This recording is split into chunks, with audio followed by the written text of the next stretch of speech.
vamos ler ainda em 2 Coríntios, conforme fizemos nos últimos 4 domingos. Este é o 5º, se eu não estou enganado. 2 Coríntios, continuando de onde paramos, domingo passado. Paulo começou, e nós vimos no capítulo 3, mostrando como o nosso chamado, que nos liberta da lei e da culpa que ela traz e nos justifica em Cristo, pelo que Ele fez e não pelo que nós façamos, é porque está feito, que foi feito em meu favor, que eu posso andar justificado. No entanto, esse é um trabalho de metamorfose, porque todos nós temos que viver esse processo, conforme diz o capítulo 3, verso 18, contemplando como por espelho a glória do Senhor, e aí somos transformados de glória em glória na sua própria imagem, como pelo Senhor, o Espírito Santo.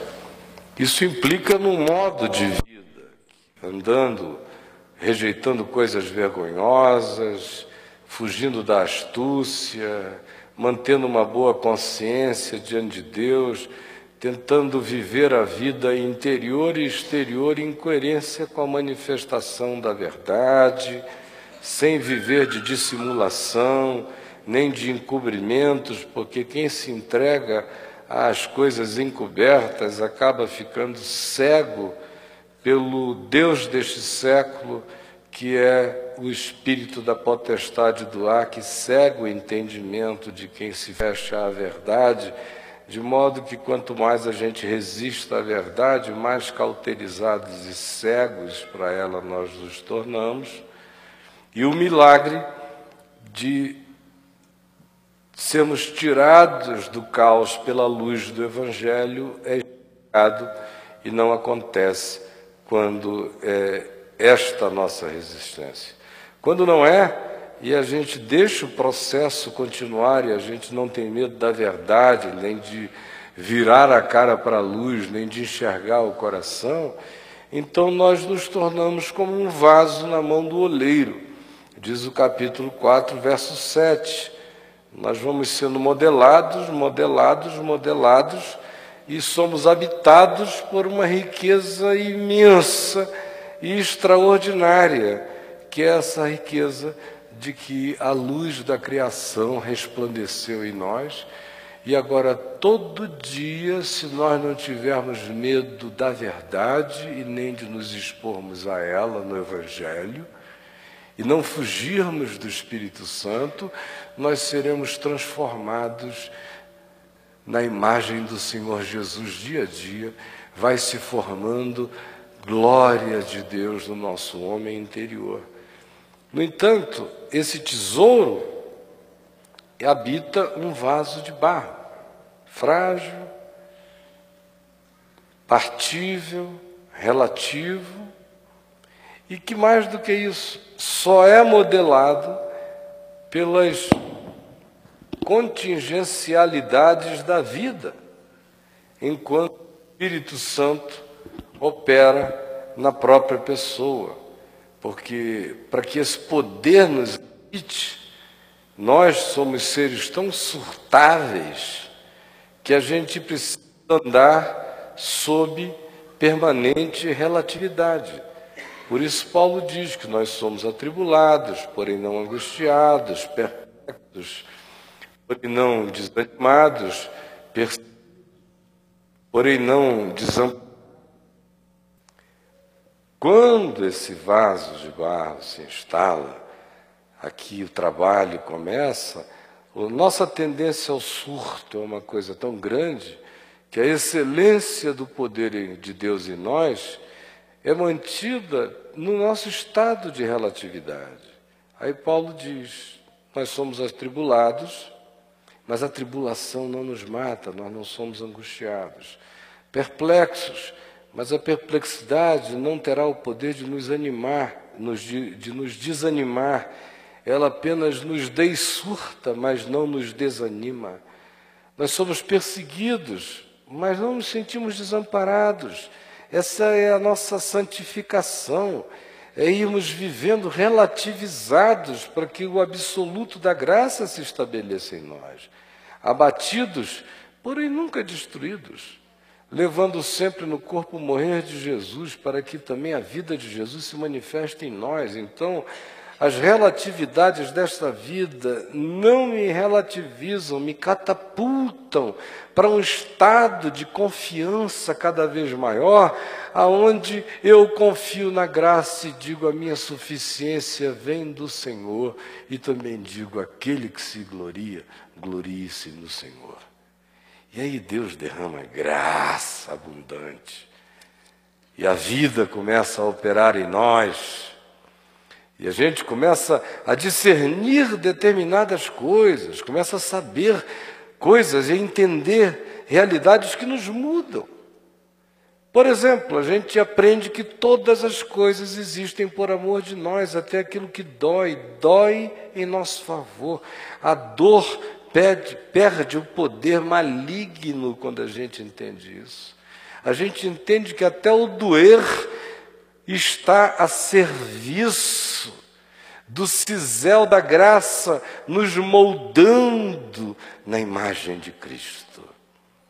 A gente aprende que a morte fica encurralada pela vida diante desse ser que se entrega a Deus e diz: eu me ofereço a ti todo dia para ser moldado segundo a imagem de Deus, ainda que os instrumentos do modelamento possam produzir dor, perplexidade, perseguição, relatividade, mas que o teu poder não cesse de crescer em mim, ainda que o barrinho, o vasinho de barro, seja refeito e remodelado pelos toques da existência e pelas mãos da graça todos os dias.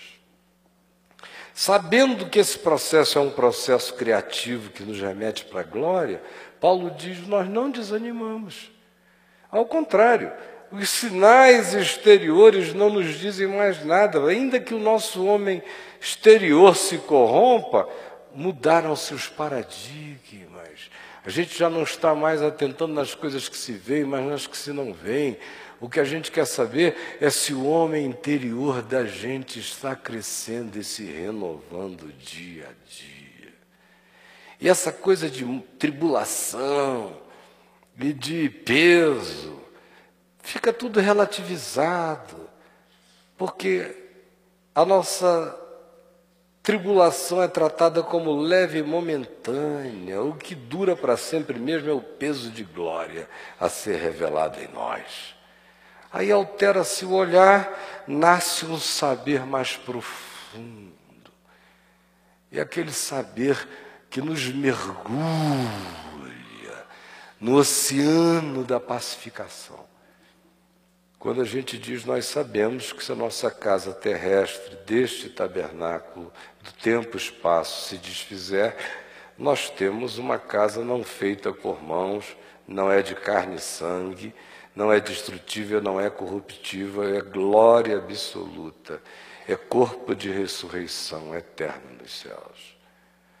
Por isso, neste tabernáculo, a gente vive a ambivalência de gemer por ser aspirado por essa, absorvido por essa plenitude. Até o nosso gemido na presente ordem de coisas já não é gemido de depressão, é gemido de esperança. É a resfolegância do desejo da glória. Quando isso entra como raiz em nós, tanto faz estar encarnado ou desencarnado, estar no céu ou estar na terra, a consciência tem um objetivo só, quer presentes, quer ausentes, quer encarnados, quer desencarnados, quer vivos no corpo, mortos no corpo e vivos no espírito, tanto faz. O objetivo da vida já não tem mais a ver com o céu nem com a terra, só tem a ver com Deus. É quando a vida chega nesse ponto em que você não é de Deus para ser safado do inferno e não é de Deus para se premiar com o céu, mas você é de Deus por causa de Deus. É que Paulo diz, você entra naquele estado em que a existência quer ser para se tornar agradável a Deus. Não com legalismo, nem com justiça própria, mas com confiança na justificação que Jesus já nos deu e que gera em nós, pela gratidão, uma nova pulsão, que é aquela que raciocina no Espírito e diz, um morreu por todos, logo todos morreram, para que aqueles que vivem não vivam mais para si mesmos, mas para aquele que por eles morreu e ressuscitou. Isso, quando entra em nós, gera uma diarreia, um constrangimento visceral, que nos põe no andar da nova criatura, conhecendo a Jesus agora não segundo a carne, mas conhecendo a Jesus no Espírito, como numa cópula, como num casamento, cumprindo o que ele disse, aquele que me ama, meu Pai o amará, aquele que me ama, esse tem os meus mandamentos, e aquele que tem os meus mandamentos e os guarda, o Pai o amará e eu também o amarei e me manifestarei a ele. Aí você começa a se tornar um com ele. Seu processo vai se fundindo nele e a promessa dele vai se realizando cabalmente, experiencial, existencial e palatavelmente pela fé no seu espírito, quando ele disse, Pai, para que seja assim, eu neles, tu em mim e eles em nós, para que eles sejam aperfeiçoados nessa unidade com a gente. Aí Paulo chega onde eu quero chegar hoje, que é para terminar aqui essa nossa última reunião, né? Capítulo 5, verso 18. Ora, tudo isto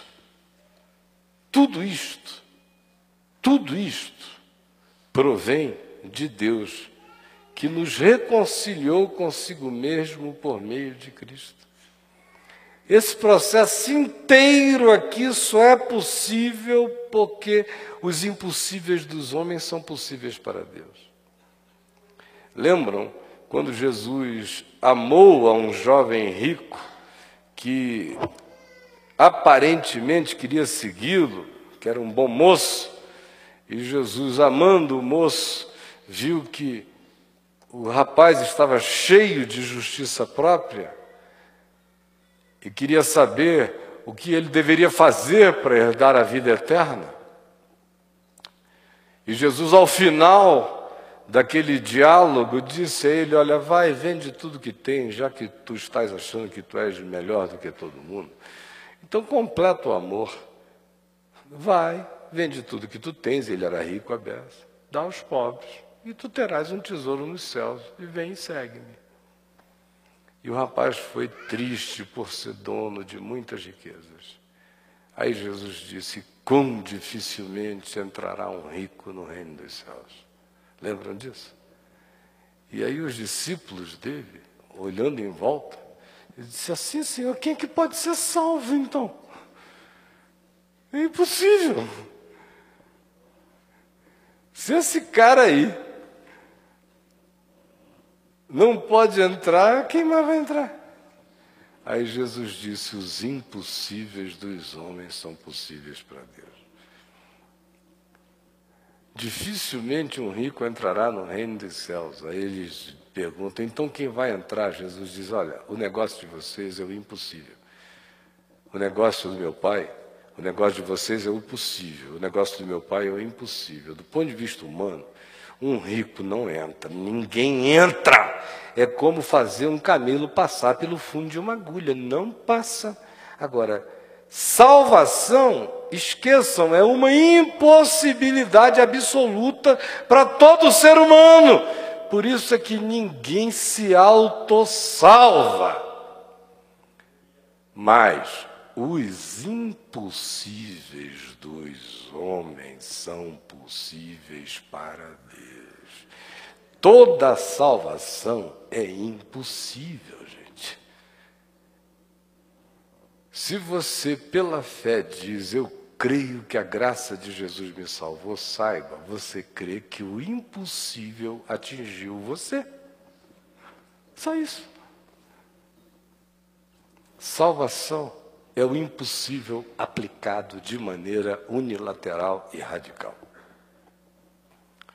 Ora, Paulo diz, tudo provém de Deus que nos reconciliou consigo mesmo por meio de Cristo. Do Cristo eterno que, como Cordeiro de Deus, já havia sido imolado antes de haver criação, antes de haver universo. Antes de Deus criar, já prover a graça para o que criaria. Tão unilateral é esse amor, por isso ele amou, ele não amou o primeiro apenas, é o amor dele que cria tudo. E depois que cria, ele diz, eu criei porque já havia me imolado pelo que eu próprio criaria por amor. Tudo provém de Deus, que nos reconciliou consigo mesmo por meio de Cristo. E hoje, eu que recebi tudo isso, que sou esse vaso de barro habitado por esse tesouro, que vai crescendo em mim dia a dia, pelos mecanismos absurdos da existência, aonde maus tratos produzem algo que eu mesmo não podia entender, aonde uma perseguição adocica uma dimensão do meu ser que de outro modo não seria atingida, aonde a relatividade da vida vai produzindo padrões absolutos de caráter em mim, aonde as próprias cicatrizes da existência vão contribuindo para gerar, paradoxalmente, a formosura do rosto de Deus em mim e no meu ser. Eu que estou provando isso, reconhecendo isso, me vendo uma nova criatura todo dia nesse processo, sendo visceralmente constrangido por esse amor que me perplexifica e que inverte os meus valores e que me mostra que o que é e permanece não é o que se pega nem o que se apalpa, e me mostra que quem transfere a consciência e a existência para essa dimensão eterna, se torna praticamente invulnerável a todas as implicações desta existência de dores, lutas e conflitos. Porque nós nunca perdemos o bom ânimo, nunca desanimamos, porque atentamos não nas coisas que se veem, mas nas que se não veem, visto que as que se veem são temporais e as que se não veem são eternas. Ora, tudo isso provém de Deus, que nos deu o ministério da reconciliação,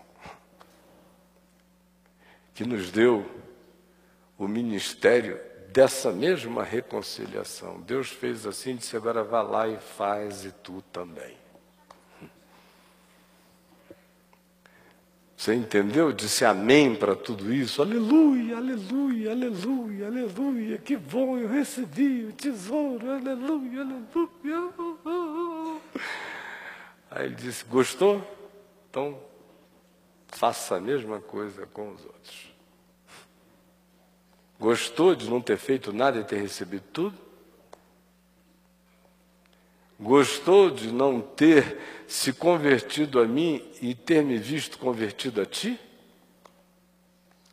Gostou de ter sido surpreso pelo amor que não barganhou nada, que era porque era, que não tinha nada a ver com você, tinha a ver comigo, com quem eu sou, com a minha impossibilidade de me negar a mim mesmo? Gostou de que a minha bondade perseverante tenha salvo a sua vida? Vai tu e faz o mesmo. Gostou de que o sol tenha nascido sobre maus e sobre bons, mesmo nos dias em que você vivia de maldadezinha sem fim? Vai tu e faz o mesmo.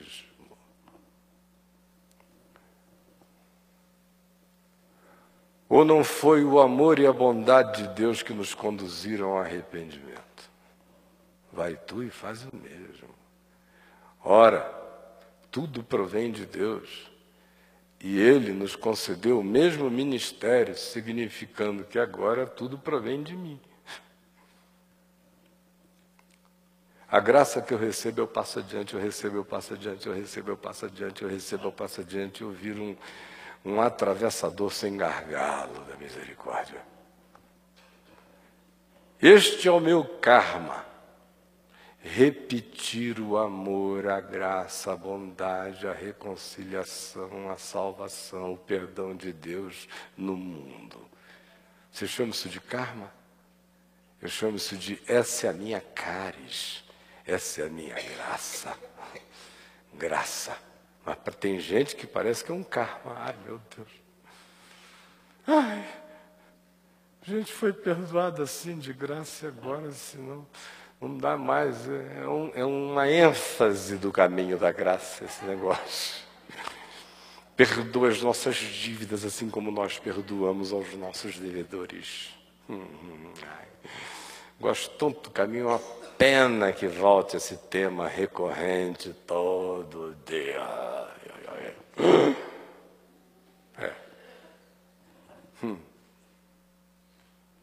Mas o Pai não cria idiotas, Ele cria filhos. E o desejo dele, a gente não está querendo ficar com a face transformada conforme a face de Cristo, dia a dia, de glória em glória. Ficar conforme o Filho de Deus. Ele quer dizer para cada um de nós, eis aqui mais um filho amado em quem eu tenho todo o meu prazer. Todo dia. Porque na dimensão do que tenhamos alcançado, estejamos dando tudo. Tudo. Não sem setbacks, não sem retrocessos, mas com a certeza absoluta de que nós não somos daqueles que retrocedem, a gente avança e prossegue, esquecendo das coisas que para trás ficam, prosseguindo para o alvo, para aquelas que diante de nós estão. Ele vem e nos concedeu o ministério da reconciliação. Tem um monte de gente que trabalha com ministros e para ministros, não é, em Brasília? Ou em ministérios. Às vezes eu ouço alguém falar assim, o meu ministro. Não, o meu vai viajar, vou aproveitar, vou viajar também. Meu ministro vai sumir um mês, eu vou aproveitar, vou sumir também. Geralmente é quando eu ouço falar do meu ministro. Meu ministro vai se aposentar, vai entrar um outro ministro que vai ser meu também, aí o cara vai, meu ministro. O meu ministro é um cara que tem tudo, né? É o meu ministro. Agora, no Evangelho, ministro significa um garçom da vida, um diácono da vida, um escravo da consciência, um servo da consciência e das necessidades humanas. Ministro é um estivador de serviços. Nesse caso, é um braçal da reconciliação. É um ministro. Como é que foi o ministério da reconciliação em Cristo? Foi Jesus sendo levado no andor, com uma mitra de diamantes, Anás e Caifás e Judas, todo mundo levando, aleluia. Lá vai ele, o nosso ministro. Que nada, meus irmãos. O dia que Jesus teve a maior festa da vida dele, foi montado num jumentinho furreca, com um bando de pano sujo de homem suado e umas palmeiras jogadas lá com percevejo e tudo, que fica assim bonito porque é no presépio da imaginação, mas ninguém aqui ia gostar dessa recepção, especialmente as mulheres aqui. Ninguém ia sentar no burrico, não. Com aquele monte de palha, não iriam, não. Mas qual foi a glória do ministério humano de Jesus? Ah, meu irmão, é pau, é pedra, é o fim do caminho. É na cruz. É cacetada, é cuspida, é coroa de espinhos. E a gente quer um ministério diferente. Vá para o Vaticano. Se candidate a cardeal. Aí você tem uma boa chance. Ou abre uma igreja evangélica neopentecostal que você vira Deus rapidinho. Vai entrar assim no andor, como eu já vi espetáculos patéticos em igreja que eu me neguei a alguns deles. Outros eu paguei o mico, que eu tenho vergonha até hoje, de entrar com trombeta tocando.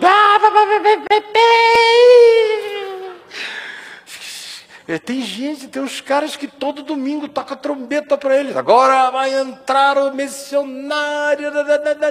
Aí começam as trombetas, todo mundo, aqueles soldados, vocês não acreditam. Aí o cara vai entrando assim, e aquele povo em pé. E eu ali atrás, igual, ai Jesus, eu queria estar mascarado. Não sei o que eu fui fazer ali. Digo, ai, que mico, meu Deus, que coisa mais horrorosa. Agora, ministério aqui para o Evangelho é isso. É ser escravo da consciência, é ser braçal da reconciliação, é ser servo da misericórdia.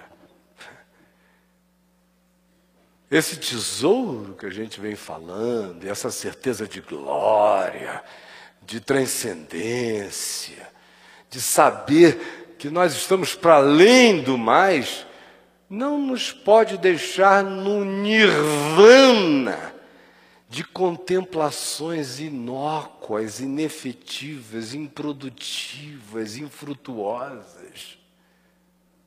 Se eu sei disso, se eu creio, ato contínuo, eu sou feito ministro, servo, escravo dessa reconciliação com o mundo inteiro.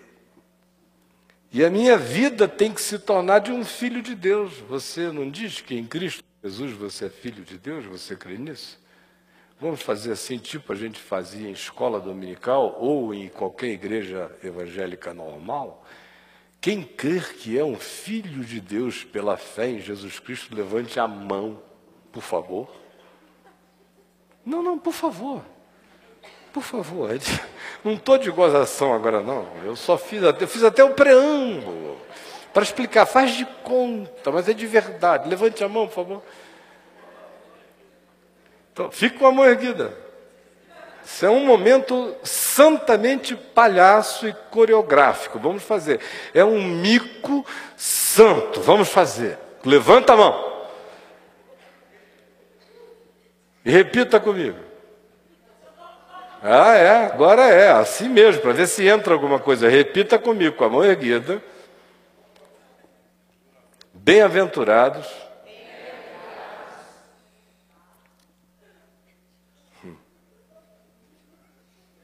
Você crê nisso?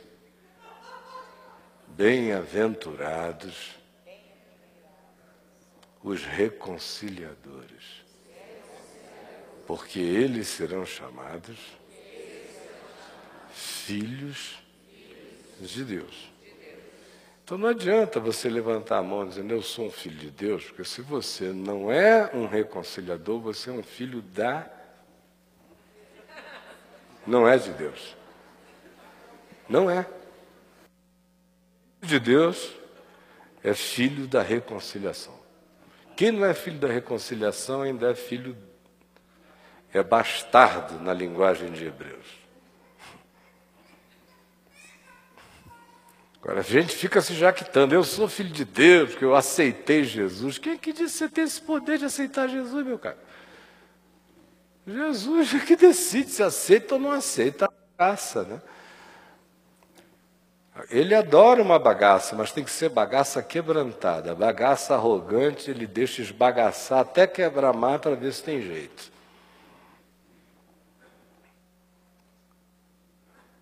Agora, quem diz aqui que é filho de Deus, se torne filho da reconciliação. Quem diz que foi reconciliado com Deus unilateralmente, que tudo provém de Deus, que é um vaso de barro habitado por uma excelência de graça, que já é filho da eternidade, que diz que sabe. Então, pelo amor de Deus, não tem outra alternativa. Se tudo isso provém de Deus de graça para comigo, e unilateralmente, a implicação é que Ele nos deu o ministério da mesma e da única reconciliação. A saber, que Deus estava em Cristo reconciliando consigo o mundo, unilateralmente, não imputando aos homens as suas transgressões, não atribuindo aos homens as suas transgressões, mas unilateralmente cancelando-as. E nos confiou, que palavra mais pesada, para o verme, para o vaso de barro, para esse ser ambíguo. Ele pegou, e se ele encontra em mim a disposição de ser grato pela reconciliação que proveio dele para comigo, e a disposição de repetir a graça, contando-a e falando-a, tanto quanto vivendo-a e expressando-a no mundo, também unilateralmente a mesma qualidade de amor e de misericórdia. Aqui se diz que Paulo afirma que ele assim nos confia a palavra da reconciliação. Deus é muito Deus, ou então é totalmente doido, né? Para confiar a mim a palavra da reconciliação. É isso que o anjo Miguel não entende até hoje. Mas, Deus, a gente já tinha resolvido esse assunto há muito tempo. Tira o Caio da parada. Tira todo mundo, a gente entra. E o pai diz, não, nem anjos entendem esse mistério. A minha graça é o fluir do meu amor no meio da ambiguidade humana, no meio da tragédia da árvore do conhecimento do bem e do mal, no meio da ambivalência de seres que amam o que odeiam, detestam o que querem. É no meio desse ser dividido, produzir uma consciência única, de que é o meu amor e a minha graça que são suficientes ao ser ambíguo. Isso anjo algum pode entender, de modo que anjo algum pode pregar essa mensagem. Miguel leva sustos comigo de tempo em tempo, quando a minha alma recebe uma revelação que só coração de pecador recebe, e que anjo, quando ouve, se assusta. E demônio treme. De sorte que somos embaixadores em nome de Cristo, como se Deus exortasse por nosso intermédio.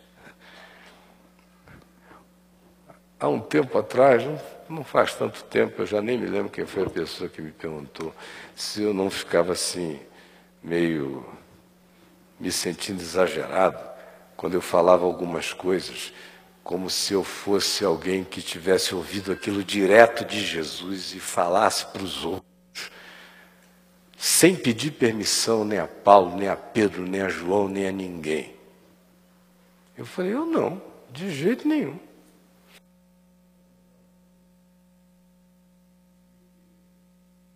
Nem João, nem um apóstolo, nem eu melhor do que ninguém, todo mundo semelhante a nós, nem Elias era melhor do que eles. Tiago mesmo dizia, olha, todo mundo aqui é farinha do mesmo saco. Então não. A minha ousadia é essa aqui, que não é uma prerrogativa de Paulo, é uma prerrogativa de quem crê. Quem crê pode dizer isso, de sorte que eu, Caio Fábio de Araújo Filho, dos quais, entre os pecadores, sou o principal, me tornei embaixador em nome de Cristo, como se Deus exortasse por meu intermédio. Por isso, em nome de Cristo, eu rogo que vos reconcilieis com Deus, porque aquele que não conheceu o pecado, Ele, o Pai, o fez Jesus se tornar pecado por nós, para que nele, Jesus, fôssemos feitos justiça de Deus. Eu lá quero saber, eu falo isso como se Paulo nunca tivesse sabido, e como se eu tivesse recebido a revelação em primeira instância e pela primeira vez, porque o fato é esse: cada um de nós que é reconciliado nessa reconciliação, que se torna filho de Deus para ser filho da reconciliação e pratica a reconciliação porque é filho de Deus, esse mesmo se torna embaixador de Deus na terra e sabe que, como embaixador, ele roga aos homens com a prerrogativa de quem fala em nome de quem o enviou. Por isso eu rogo como se Deus falasse por meu intermédio, ou ele não fala. Eu vos rogo que vos reconcilieis com Deus. A outra coisa é que se tornar ministro desse ministério nos torna braçais da reconciliação e da misericórdia, tanto quanto nos torna embaixadores, e o status de um embaixador é de um indivíduo que declara que a sua pátria está em outro lugar. Não existe embaixador do Brasil no Brasil. Você conhece a embaixada do Brasil no Brasil? Alguém aqui trabalha na embaixada do Brasil? Isso é uma embaixada do Brasil para dialogar problemas do Brasil com o Brasil. Se bem que no Brasil não seria uma coisa muito difícil de acontecer, né? Se uma embaixada do Brasil para discutir com o Brasil problemas brasileiros. Tem embaixada estrangeira no Brasil.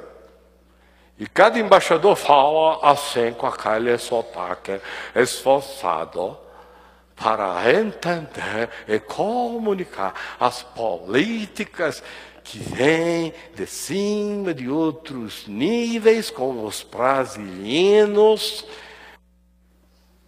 E faço isso com objetividade para não ser mal compreendido. Mas a pátria dele não é aqui. Ele não tem nem sotaque daqui. Ele é de outro lugar.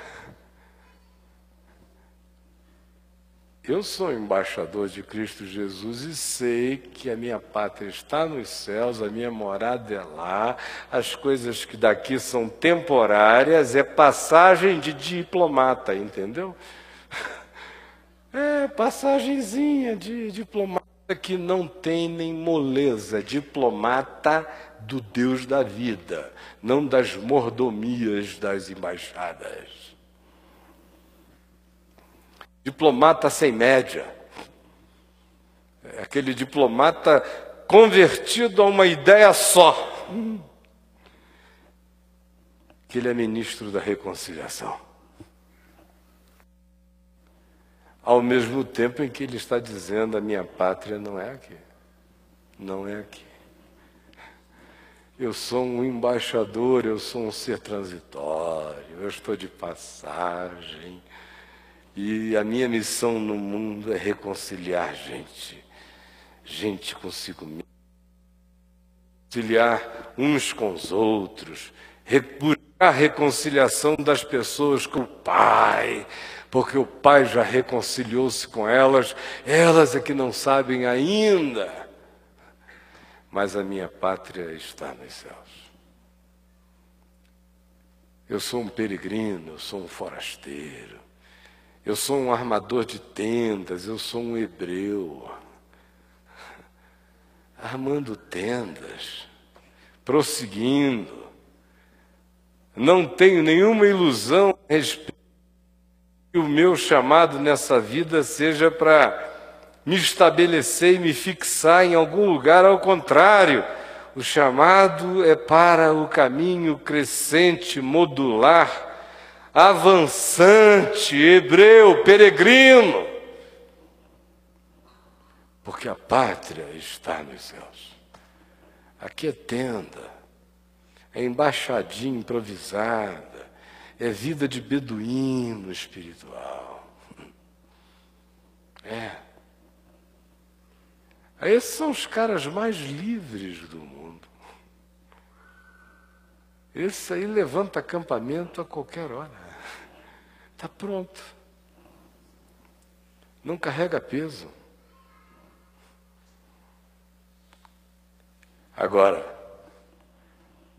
olha só o que Paulo diz, para a gente concluir agora aqui, senão não acabo nunca mais, para sempre, eternamente. Amém.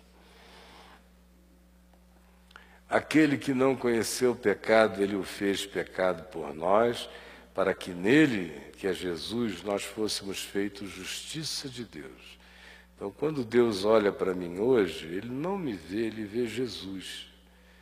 Por isso que esse pecador aqui ora com essa ousadia, como se Jesus estivesse orando. Não foi o que Jesus me disse? Podem orar que eu estou lá para garantir. Peça sem medo. Fará as obras que eu faço e outras maiores que fará, porque eu vou para junto do Pai. Quando forem pregar, não se preocupem com nada. O Espírito Santo lhes dará a palavra. E eu estou nessa. Deus é contigo. Foi Jesus que disse: quem é nascido do Espírito é como o vento, não sabe de onde veio nem para onde vai. Eu quero é ser soprado. Eu não quero pensar, eu quero ser pensado por ti. E estou aqui, feito justiça de Deus, com ousadia em Deus, com intrepidez no Espírito. E assim, na qualidade de cooperadores com Ele. Cooperadores da cruz, minha gente, não é da Audi, nem da Mercedes-Benz, nem do Palácio de Buckingham. Cooperadores da cruz.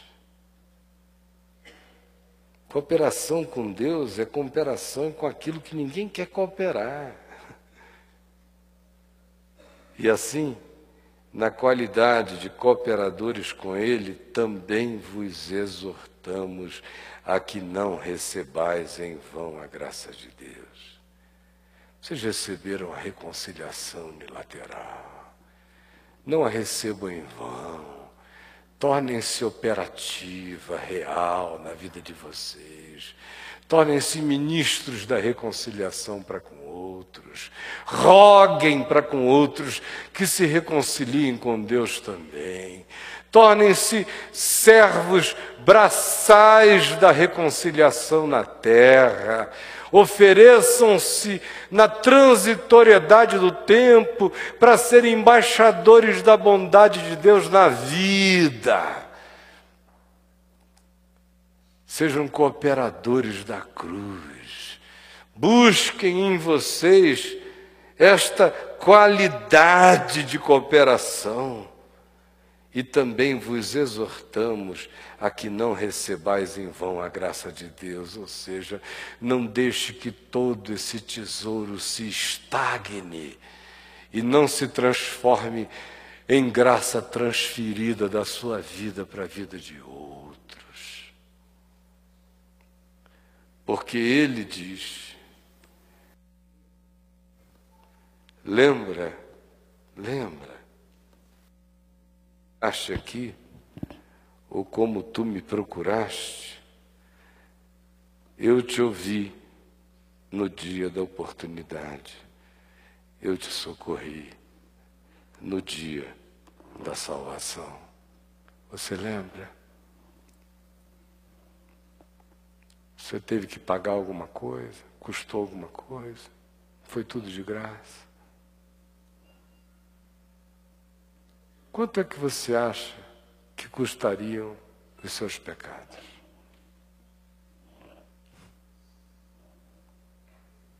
Quanto? Você podia se oferecer para morrer por você mesmo 1 milhão de vezes, saiba. Você é pior do que 1 milhão de mortes suas conseguiriam fazer remissão por você mesmo. Se não poupasse o Filho de Deus, vamos reencarnar 1 milhão de vezes, vamos nos Chico Xavierianizar nesse ciclo eterno que vai de inseto a anjo, e um dia a gente chega lá, pela via de uma repetição desgraçada. Mas não, reconciliação foi feita, está feita. E aí ele diz, lembra de que você só teve que receber, que crer. E até a fé é um dom que eu te dei, porque nem fé você teria de si mesmo. Lembra que você era um incrédulo, que não acreditava em nada. O que fez você de repente dizer, eu creio? Lembra? Fui eu que te ouvi no tempo da oportunidade. Eu que te socorri no dia da salvação. Lembra que houve esse dia oportuno para a tua vida e continua a haver todo dia. Cada necessidade de cada dia é um dia de graça nova na minha vida, na tua existência, da minha vida na tua existência, diz o Senhor. Pergunta o Senhor. Ele diz, então, agora, se esse dia veio para ti, que esse dia chegue para outros. Vai e dize a mesma coisa a outros, dize, eis agora o tempo sobremodo oportuno, eis agora o dia da salvação. Não dando nós nenhum motivo de escândalo em coisa alguma, para que o nosso ministério, que não é ser ordenado pastor, presbiteriano, batista, nem droga nenhuma, nosso ministério é ser de Deus, é ser discípulo. Esse ministério aqui não é de uns, é de todos. Para que esse serviço da reconciliação, do amor de Deus encarnado em nós, praticado por nós, não seja censurado. Paulo diz, nós nos recomendamos a nós mesmos, todo dia nos lembramos que nós não somos filhos da palhaçada, nós somos filhos da consciência eterna, do amor eterno, da graça eterna. E fazemos isso na paciência, buscando paciência nos fluxos da nossa impaciência, lutando contra a impaciência todo dia, a gente se qualifica para o serviço da misericórdia na terra. experimentando aflições sem desespero, a gente se qualifica e é ungido cada vez mais para o serviço da reconciliação e da misericórdia na terra. Nas privações, a gente desenvolve rigidez, bondade, compreensão e misericórdia para a reconciliação na terra. Nas angústias nossas, a gente desenvolve empatia para a prática da reconciliação na terra. Nos açoites, a gente aprende o significado da dor para que a gente aprenda o significado da solidariedade com os que precisam de reconciliação na terra. Nas prisões, a gente entende o estreitamento dos aprisionamentos para que a gente mesmo ensine aos outros a verdadeira liberdade que não nasce dos espaços nem do tempo, nasce da dilatação, da alegria do Evangelho e da glória de Deus em crescência no nosso coração. Nos tumultos que revelam a nossa relatividade ante as interpretações humanas, mas que não tumultuam a nossa paz no coração. Nos trabalhos que não nos poupam, que não nos descansam, mas que nos fazem crer todos os dias que a nossa maior atividade ou esforço de dar-nos no tempo presente não é para comparar com a alegria de glória, de descanso a vir a ser revelado em favor de todos nós. Nas vigílias, nos jejuns, na pureza, no saber, na longanimidade, na bondade, no Espírito Santo, no amor não fingido, nessas coisas todas é que todo dia a gente tem que buscar se requalificar na palavra da verdade, na atualização do poder de Deus, no exercício da fé todo dia, seja pelas armas da justiça, sempre pelas armas da justiça, quer aquelas ofensivas, quando a gente resiste ao diabo, ele foge de nós, seja nas ofensivas, quando a gente parte para as cabeças e bota exércitos espirituais para correr. Seja por honra, quando nos honram, seja por desonra, quando nos desonram caluniosamente, não importa, até a desonra nos qualifica, nos torna mais rijos.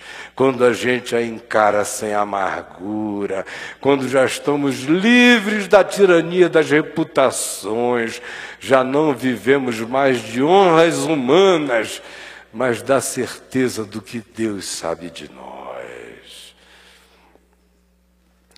Seja por infâmia, ou seja por boa fama, seja quando digam, esse cara não presta, seja quando digam, eis que chegou o anjo do Senhor, não interessa, nada disso nos importa. Às vezes andando com gente dizendo, ali vai o enganador, enquanto os anjos dizem, eis que aquele que anda ali entre os homens é muito bem verdadeiro. Às vezes, com gente virando a fingindo que não te conhece, entretanto, os principados e potestades dizendo, eu sei quem é Caio. Como se estivéssemos morrendo. Com gente dizendo, está morrendo. Contudo, eis que vivemos. Como se tivéssemos sido castigados. Mas olhe bem para nós, veja, qualquer coisa, o que você vai ver é que nós não estamos mortos. Entristecidos, às vezes, porém sempre alegres. Pobres, não posso nem dizer isso de mim. Perrenguinhos bobos, aqui ou ali. Bobagem, blasfêmia se eu dissesse isso.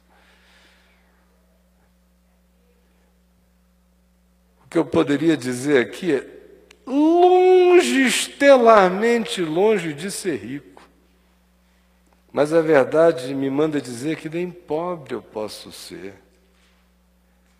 Agora, a verdade me manda dizer que, apesar disso, a minha vida, pela misericórdia de Deus, vem enriquecendo a muitos, desde que eu sou garoto. Nada tendo, isso é fato. Possuindo tudo, é mais fato ainda. Esse é o ministério, é para essa vida, é para essa reconciliação. Nós fomos chamados, foi para isso aqui, minha gente. Se contaram outra história para vocês, enganaram. Hoje é a chance de você pular fora do caminho da graça. Não volte nunca mais se você não gosta disso. Se você não crê nisso, está liberado. Tá legal? Eu sou o primeiro a dizer a você, não volte nunca mais se você não gosta de amor, nem de graça, nem de misericórdia. Se você quer a graça vã, só para cafuné na sua cabeça, bye bye. Agora, se você quer virar ministro da reconciliação, vem que tem, vem ver. Mestre, onde assiste? Ele não diz no Parlamundi. Ele não mora aqui. Ele diz, vem ver, anda comigo, me segue todo dia. Aprende comigo, porque o que você vira em mim é o que você é chamado a repetir para os outros. É simples assim. Evangelho é aprendendo dele e repetindo com os irmãos. Essa é a vida. Esse é o ciclo. Essa é a glória. Enquanto a gente não deixa a tenda e não entra no edifício eterno. Vamos ficar em pé. Vamos dar as nossas mãos, todos nós. E vamos cantar esse louvor que tem marcado as nossas reuniões no caminho da graça desde julho de 2004, julho de 2004, quando começamos no Hotel Fenícia, e que tinha marcado profundamente o meu coração naquele ano, no dia 27 de março de 2004, quando meu filho Lucas partiu para o Senhor. E a grande canção da minha alma foi essa. Uma alegria diante da soberania de Deus. Uma vontade de me curvar diante dele e adorá-lo. Como Abraão que disse, eu irei com o menino até o monte e tendo adorado, voltaremos para junto de vós. Ele voltou com Isaac vivo, meu filho partiu vivo para o Senhor. Mas eu voltei em adoração. Vamos cantar juntos, todos nós. Toda a força. Jesus, Salvador, outro igual não há. Todos os dias quero louvar as maravilhas de seu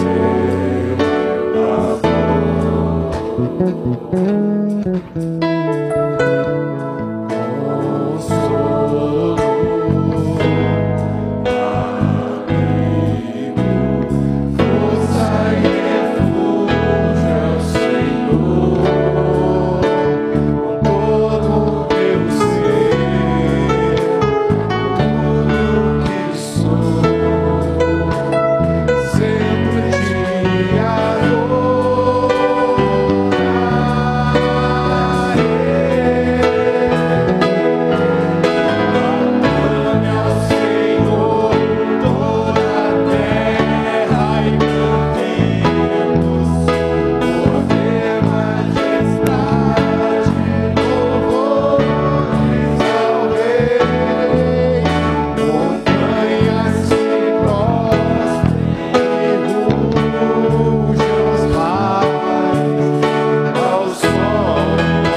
Louvado seja o teu nome, aleluia. Vem, vivifica a tua igreja, a minha vida, porque sem a tua graça ela murcha ficará, e sem vigor vivifica-me, Senhor.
Cordeiro imolado antes da criação de todas as coisas, e o amor do Espírito, e a esperança no Espírito Santo, e as transformações e consolações, e a habitação de Deus pelo Espírito Santo em nós, sejam sobre nós e sobre todo ser humano que tema a Deus e o busque em espírito e em verdade, hoje e sempre, em nome de Jesus.